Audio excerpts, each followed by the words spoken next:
Hello, welcome back to another video. Today's Saturday. Mm, yeah, so I'll give a quick rundown of the week. So, basically over the weekend I was working on my project for the project management course. Uh, yeah, so Saturday and Sunday I work on the project. I didn't actually finish it until like very late until Monday. Uh, it kind of took very long for me to finish the Microsoft project. I don't know why. Cause I was kind of overthinking it. I realized I was overthinking until the presentation day, until the professor gave me some criticism about my Microsoft project. So yeah, so I kind of overthink too much ahead. Yeah, low. Yeah. Then what else? Uh, yeah, that's pretty much it. And I mean, that's why I really work on the weekend. There's nothing else to it. Yeah. Then on Monday, well, I work on Monday as well. I slept like 1 a.m. So I didn't really work on it until like Sunday and Monday. So, but I already had some already started, especially the user research. That's the main thing. I already had that done. I just need to finish the.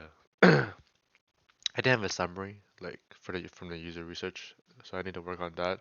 Well, I had to work on that. Then the Microsoft project, then the important features, then the presentation, and the team evaluation. I did it because for those two, for Robert and Mohammed, I did it because I was working with them, and I didn't talk to the professor about it, so I did them anyway. So. I don't know if the professors needed from me, even though they had no part of it of the project at all. Yeah, but at least for the design sprint, but I assume that for the development sprint, I don't have to work on it at all because I didn't even work with them. So, yeah. Anyways, going forward to Tuesday, that's the interesting part. So the rubber he joins another group. So that group has 5 people. Then the Muhammad guy, I thought he was going to join a group, but yeah, I guess he didn't join the group because on that day he didn't even present at all, or join any groups that was presenting. So I guess he's alone. So he'll work on his own. And the funny thing is on oh yeah, it's a Monday. That Monday night. That's the funny thing. Let me actually have that email open. That's the funny part.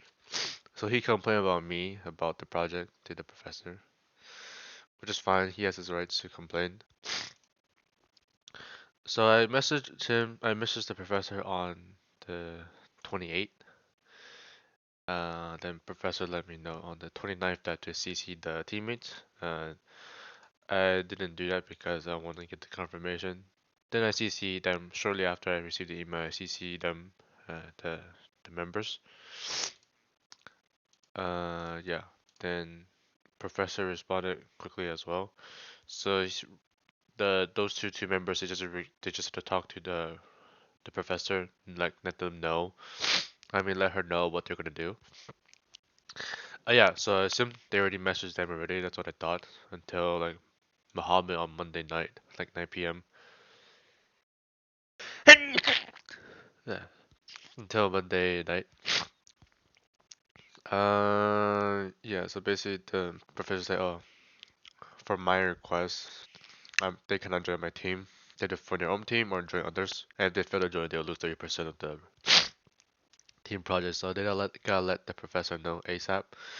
So Robert did that. I guess Marvin did that because he said, oh, I'm sorry to hear that. There's no hello. Uh, if we have been informed earlier about this action, I would have accepted this invitation to join. Even though the professor didn't improve the digital wallet, I focused on directing towards a new idea. I'm sorry that from none of these options were heard by me. Instead, it kept going vaguer and not directly to one topic. Topic finalization. It is, I believe, it's a creative process which cannot be changed one day. It crashed throughout brainstorming, which Robert, us, didn't carry out. Instead, me, just told us about the digital wallet. While we talk about the direction, project changed every hour from new inputs because there was no finalization. How can I try to understand? It's not fair. And I did pitch a valuable idea, which I believe in making a world a better place. Why isn't anyone ready to hear a solution? Yeah. So to counter that, damn, that's spelling though. Yeah, it doesn't really know it. It's 9 p.m. So yeah, that's one thing. I think professor to kind of figure out what kind of person he is now. He took almost a week to respond and only responded the message after the day before the presentation. And yeah, I did want to do the digital wallet. I told them early on that this is already going to be a project of mine. I was already open enough. They don't have to be part of it. We can always change it. And actually, the food delivery thing, I don't know if it's Muhammad or Robert. I don't know which one, but we decided to change it, and I agree on it. We can change it, and I kind of just did it on my own. But I really don't expect any of them really to take the action, so I kind of did it on my own. But I did it on my own to complete the whole thing. I left some room so they can work on it. But my prediction was right. They were not gonna do anything, given what I've been talking about the past few weeks. So it was kind of given. I don't really expect too much from them because if they don't even respond to text, they keep uh follow up like they're literally like had to babysit them. So I don't expect too much. And this Muhammad guy has to like complain, which is fine. But professor knows like should know what kind of person he is now.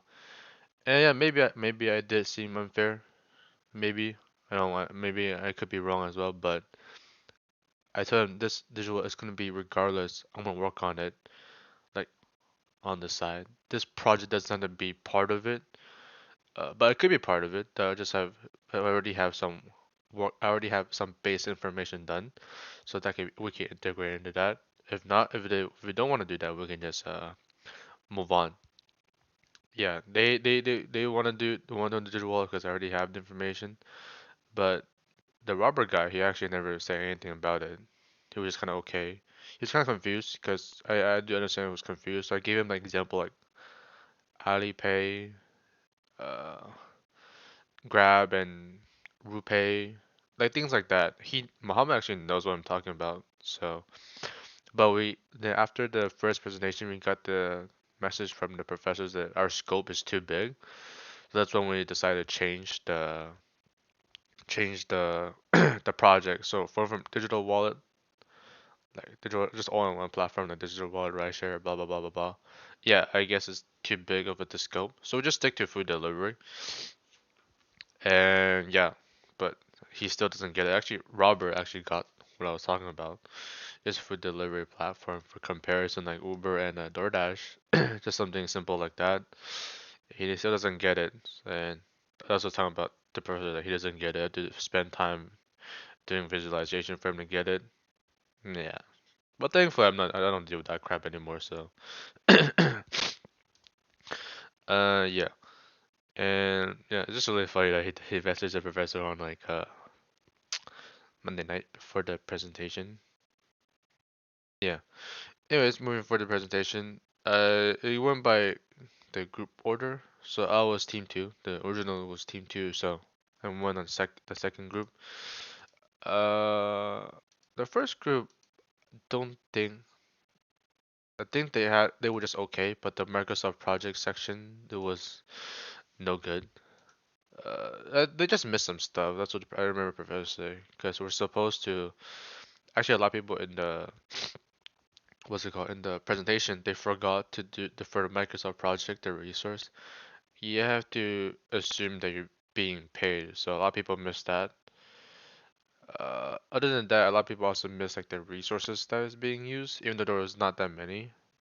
So there were some. Those are the most common things that people miss. So thankfully I didn't miss that, but I did make an error for my presentation about the resource for people I interview.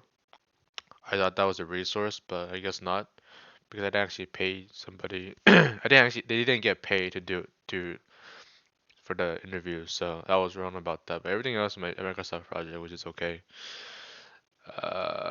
Yeah. But overall presentation was pretty long. Right? I would say my own presentation was pretty long because the professor keep asking me about the project. It was actually pretty rude to be honest. She kept asking. And I know she was doing for other groups, but like she keep asking the same question. It's like, oh, I don't get it. It's like she said, I don't get it. Why would you do that?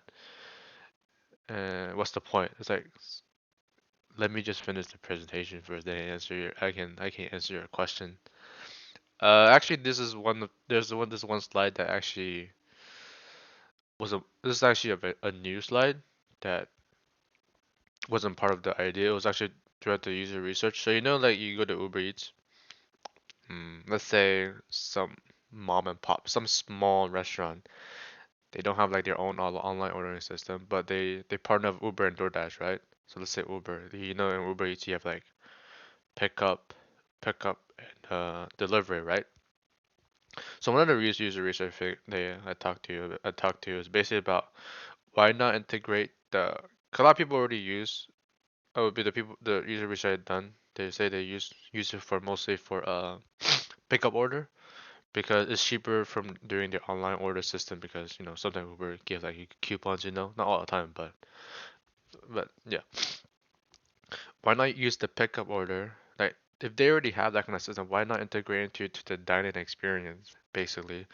So I kind of expand on that based on the user research because our features. Oh yeah, the professor had a problem with the features. So the features basically to have what you conduct from the user research that things they want in the platform, assuming that they have one or can revise the given platform like Uber and DoorDash. So I said, why not have it in the Uber?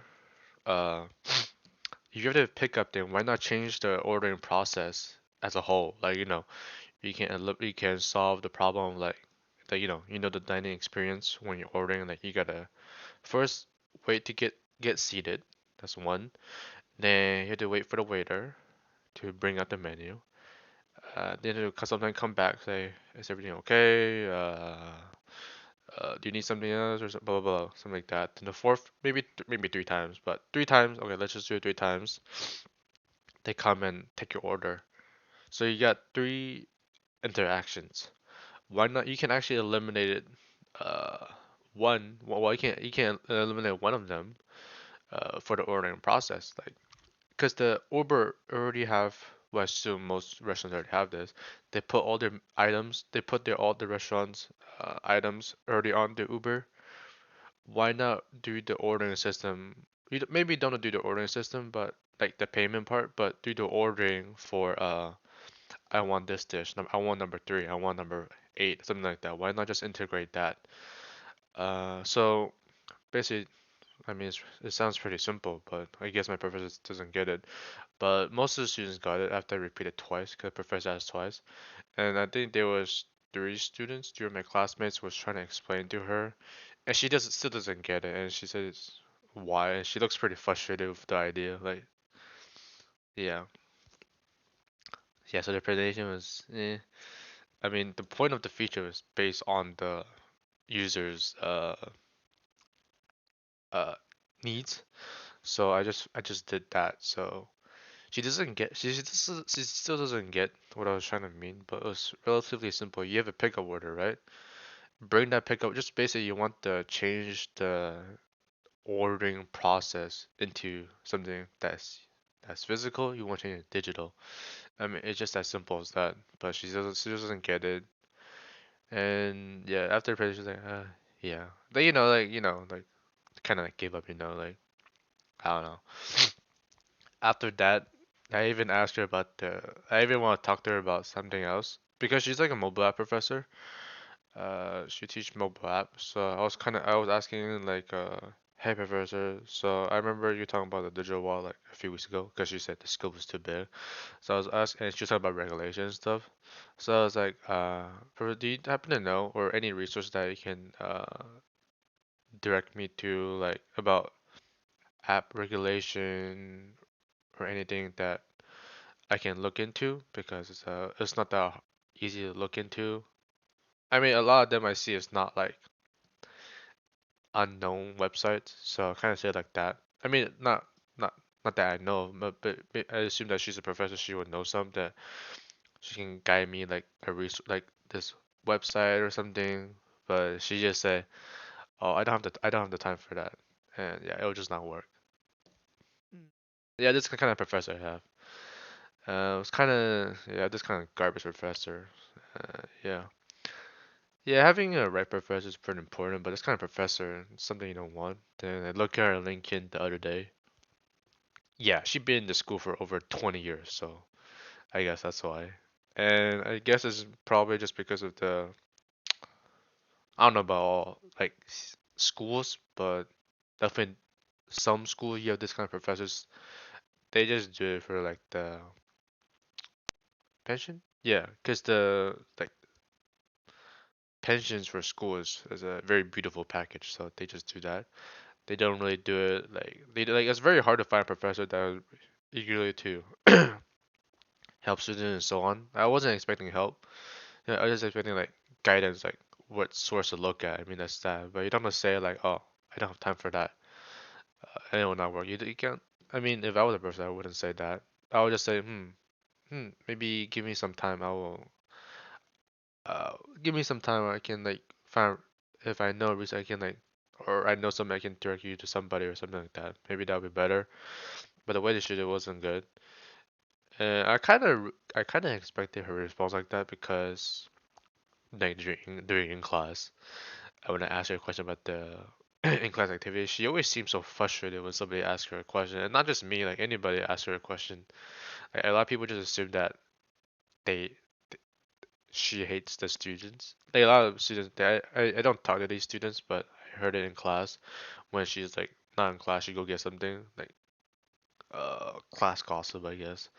So yeah, a lot of people just feel that yeah, she's just one of those professors that I mean she's okay, but like her attitude, yeah, I don't know. And yeah, this it is what it is. So having a right professor or having a good professor really means a lot. But unfortunately, I don't have that kind of luck.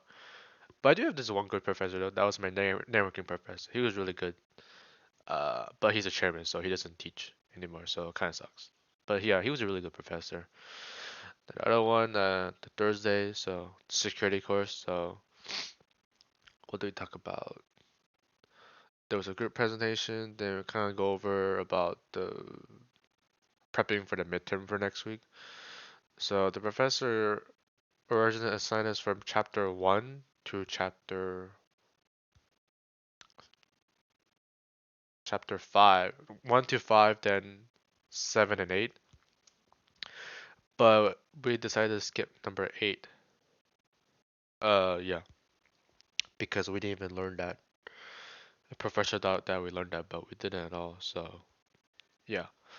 So yeah, we'll see. The professor said there's gonna be 25 questions and I think a few short response. I think so. He said it was pretty short. So and afterwards, tried to talk to the professor about the proposal about the what's it called?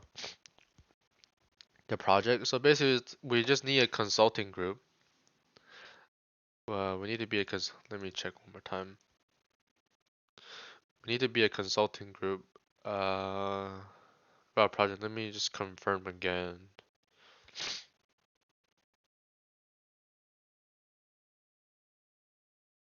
Okay, so your group is a small startup consulting firm. You are developing a security-focused project or services. You will be pitching your solution to a specific customer. The group member will create a working prototype, make a class presentation, hand in a report your chosen topic. For best solution, imagine a specific imaginary customer. What industry are they in? What security challenges do they face? Okay, so I was proposing about the what's it called? The end the so I was complaining. I was talking about like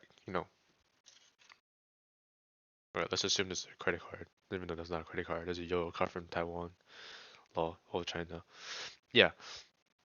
So the old way was you use this to insert payment, right? So I'll talk about that. Then we slowly integrate to mobile wallet, like I think maybe 5 years ago. So you have it on your phone. So have an NFC enabled so you can do contactless payment. I don't know if they have contactless. It was tap to pay before. I'm not sure. But regardless, that's not the hard idea. I was complaining about like this was very unsecure. This added a second layer of security, but it was not good. So I want to talk to him about why can we do something like a QR code base. Doesn't have to be payment, but anything at all. Just like tap to receive information or scan to receive get to like website or something. And he doesn't really understand what I was talking about. Yeah, I kind of cause I know this is more like a physical security, but it's not really like security software. But he does what about when I'm looking at the project thing, it doesn't say that, so I'm not really I'm pretty confused. But that's something I want to do. And we kind of have this idea for the group project as a whole. Not for the QR code, but something with the NFC. Yeah, but we didn't have the chance to talk to the group, and next week we will not have that time anyways because of midterm. Yeah, then we have to send a proposal by the 17th. Yeah. Yeah, then I was talking to him about it. His reaction was okay. I don't was not really a good reaction. He was just confused. Then he was talking about why is it needed? Don't you already have this? Well, technically no. I mean we do, but if well, I mean we technically do, but we don't see it often. That's the problem. Because I know that for Apple, if you like the pin, I don't know if they fixed this later, but I know back then the pin, if you can get the pin, you can use that pin to get the unlock the Apple password manager folder, I think, or Apple ID, something like that. One of them, I don't remember. That's very that's very risky, because you can change everything and lock all your anything linked to like a password manager folder. They can unlock everything, something like that. So you can change all the credentials in that folder, if that makes sense. So yeah, so what we want to do is use the QR code based system to eliminate the physical security end. That's another problem. And the software, the Apple part, I don't know if that's maybe yeah, maybe that's a software problem. Yeah, I kind of explained it, but he didn't really get it, and I kind of left it there. Then he kind of I was talking because we were right here, like close to close. They kind of just like drift off away, just getting away, and I understand because class is over. So yeah, maybe I'll write an email to talk to him about it. Yeah, so we'll see. Eh, having a right professor is everything, but I only have one so far, so and I only have one because semester's over. Hello. Oh yeah, and a quick rundown rest of the week. So my mom has been looking for a school for me to go to China. So it's very possible that I'll do that, but it'll be basing on the job opportunity that I have. And I've been applying to jobs. The problem is, okay, I applied to multiple platforms like Indeed, then LinkedIn, and some government website. And Indeed, you can know who to look at. But the problem is, I'm just gonna assume Indeed. They don't even open the application, so I don't know if they can even view like the skills or something. I don't know what, or did they actually open and see this person? I don't know. So most of them don't even open my application, so I don't know if the link is like that. But I've been doing that for the past 4 weeks. Yeah, not consistently. Like I'll do like every Tuesday or something, not like every day, because job postings might be old or something. Yeah, so this is where I'm at. So if I can't find a job, I even look for internship opportunity even though I'm going to graduate. But if I even try to go for like internship because I can do like 3 months, then go study in China for like in September. So that's a possible thing. And if both of them don't work out, then yeah, I'll still go to school regardless. It's trying to find something for me to do at least for the summer. Aside like traveling, but it'd be nice to get experience. I mean, I'm even limiting to like internship. So yeah, that's pretty much the update. Yeah, that's pretty much it. Then I'll update about the development sprint for my project for the food delivery. We're supposed to get that project detail, but Professor has shared it. And we're supposed to do things on Wix, but we haven't got like the Wix information because we're supposed to get like a coupon code so we don't have to pay for anything. Yeah, so waiting on for that. So probably update next week about that. But yeah, that's pretty much it. Okay, bye.